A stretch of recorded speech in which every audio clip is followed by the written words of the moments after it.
All right, hi, I'm Christine from Rushing River Apiaries, and I am out checking on one of our bee yards today on a beautiful sunny winter. I mean, it's supposed to be spring, but this is still very much winter day.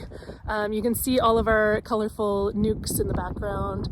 Mostly I came out here today. Oh wow, they match my hat so nicely. That was not intentional, but I love it. My primary reason for coming out today was to make sure the entrances of those nukes are all clear. They're kind of lower to the ground than most of our hives, and they don't have a top entrance.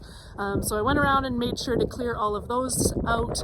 But this is also a really good opportunity to talk about why we like to use these reflective wraps on our hives in the winter. Because it is such a beautiful sunny day, it's a little bit counterintuitive, but we use them to reflect that sunlight. If you were using something black, the hive would be absorbing the heat of that sun, and what would happen is the bees that are in this nice safe cluster in their hive would feel that warmth and they would start to break cluster. They would start to spread out and leave the warmth and safety of that nice tight group of bees. We don't want them to do that, because if they do, then when the temperature drops really quickly at night again, they can't regroup quickly enough, and the bees that don't make it back into the cluster are going to freeze.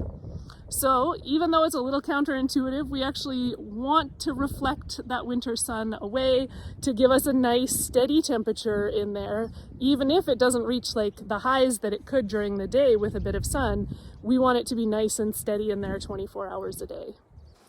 We're a little bit frustrated this spring because by this time last year, we had already put pollen on the hives a couple weeks ago.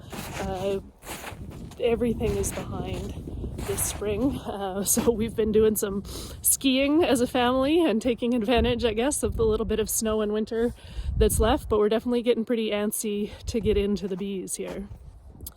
So something that I saw recently about snow on the tops of the hives, there was actually a photograph published, and there was a hole melted in the snow on top of the hive, and the person who submitted the photo said that that meant that the cluster had moved up in the hive. Sure, it probably does, but to me that also means that your hive is not well insulated enough. I want to see snow on tops of our hives because that means that the heat of the hive is not leaving the hive. So to me, a really good sign to see that there's still lots of snow on top of these Lyson nuke boxes.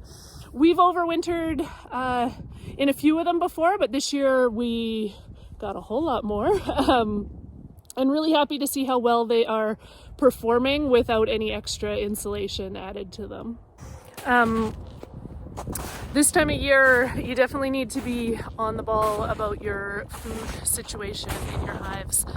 This is coming into March, the real danger zone for hive starvation. Your bees will be starting to brood up, but it takes a lot of energy and resources to produce brood. And so the honey stores that they have left, they might have had tons left a month ago. You might be starting to do your happy dance that your bees have come through winter, but really we are just getting into that critical period where they're gonna plow through the rest of their food stores.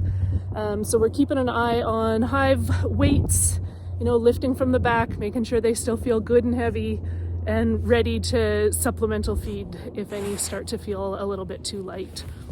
So I'll just show you how I heft a hive to make sure that it still has lots of weight in there. We lift from the back, even in the winter. Sometimes some bees like to come out and help from both sides. And I just kind of push it forward. I'm actually using my knee. Sometimes I use my shoulder, depending on how I can get down there. But just that little tilt forward, I can feel that this is still good and heavy. And if you get used to doing that hefting on a regular basis, you'll get good benchmarks for what feels heavy, what doesn't feel heavy enough, and you'll be able to deal with light hives by supplemental feeding before your bees reach any kind of critical starvation. So another thing you can do on these warm winter days, if you're like me and you just want an excuse to play with your bees, is clear out the bottom board.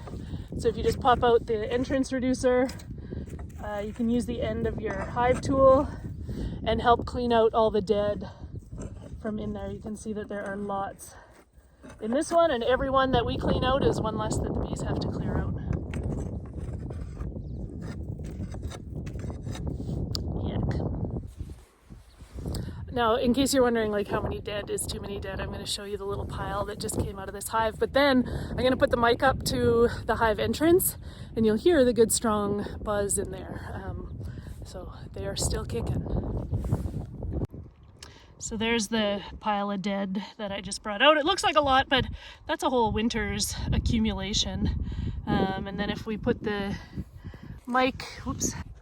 And then if we put the mic up to the entrance here,